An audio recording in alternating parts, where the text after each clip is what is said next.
Après le succès grandiose enregistré en 2022 avec la participation de nombreux pays africains et de la diaspora, la deuxième édition de la Biennale du Festival international du pain tissé, FIPAT, une rencontre de plusieurs jours d'activités culturelles, de visites culturelles, touristiques et économiques, de défilés de créateurs émergents, de talk shows et d'un grand défilé de haute couture est annoncée du 17 au 20 octobre 2024 à Cotonou. Le comité d'organisation, lors d'une conférence de presse tenue le jeudi 25 septembre 2024 au centre de formation et de perfectionnement Lolo Andoche de Cotonou, a annoncé l'événement. Le thème cette année-ci, c'est le Congo d'hier à aujourd'hui.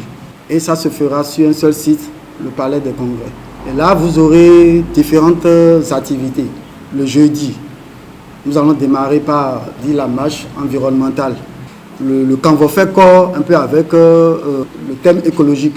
C'est pour ça que nous avons voulu lancer cette année-ci par une marche verte que nous avons appelée la marche environnementale. Puis après, nous aurons des formations, des talks. Déjà, ce même jeudi, déjà dans l'après-midi à 15h, nous aurons deux formations. Une formation sur la teinture, sur les teintes, sur la fixation des teintes sur les fils. Et la deuxième formation, c'est sur les techniques de tissage. Et déjà le lendemain, le vendredi, nous avons un talk show le vendredi à 10h, on parlait des congrès. Dans l'après-midi, il y aura une visite à GDZ avec tous les stylistes à 15h.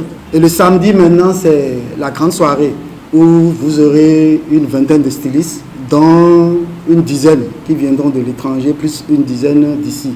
Le délégué général adjoint a apporté quelques précisions. À l'actif de tous les Béninois de pouvoir porter un textile comme ça devant la scène internationale. Et aujourd'hui, comme il a dit le délégué général, depuis cet événement, moi je ne cesse de voir de nouvelles marques, de nouveaux stylistes, de jeunes stylistes qui introduisent très belle manière le Congo dans le style vestimentaire. Et je trouve ça vraiment génial, ce qui se fait dans cette qualité. Il est organisé par l'Association pour le développement du textile local, ADTL, avec des objectifs précis. Dénommé ADTL, qui a pour objectif de promouvoir et de valoriser le textile local béninois sur le plan national et international. Alors, conformément à cet objet, il se charge de regrouper les promoteurs, les fabricants du textile local, toutes catégories confondues, veiller au bon exercice de leurs fonctions respectives dans les conditions morales et matérielles requises. Favoriser le développement et la formation professionnelle.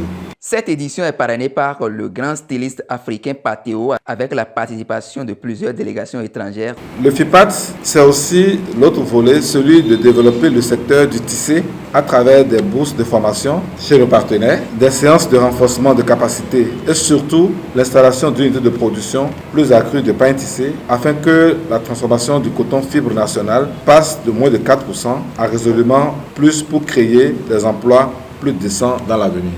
Comme je l'appelle affectueusement papa, qui n'aime pas trop,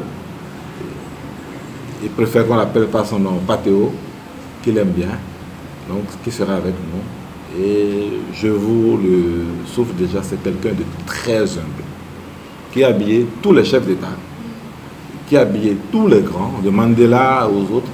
Vous allez chez lui, vous allez voir la photo du roi de Maroc, de plusieurs chefs d'État.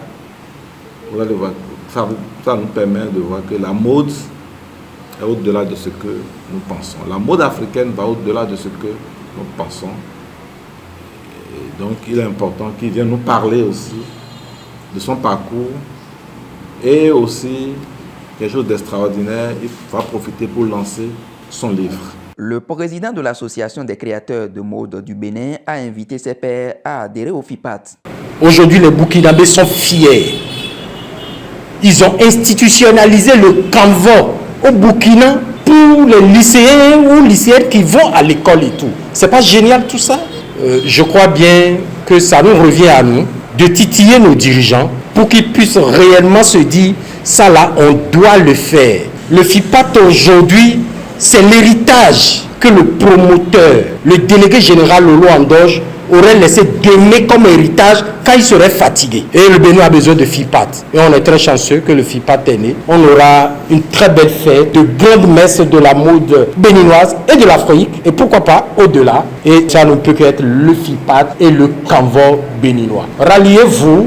Plusieurs délégations étrangères sont attendues, notamment du Burkina Faso, de la Côte d'Ivoire, de la Guinée, du Mali, du Sénégal, du Togo et d'autres pays, avec la participation de plusieurs artistes, stylistes et modélistes de renom. Chacun est prié de prendre ses dispositions pour vivre cette belle fête de la mode africaine à Cotonou.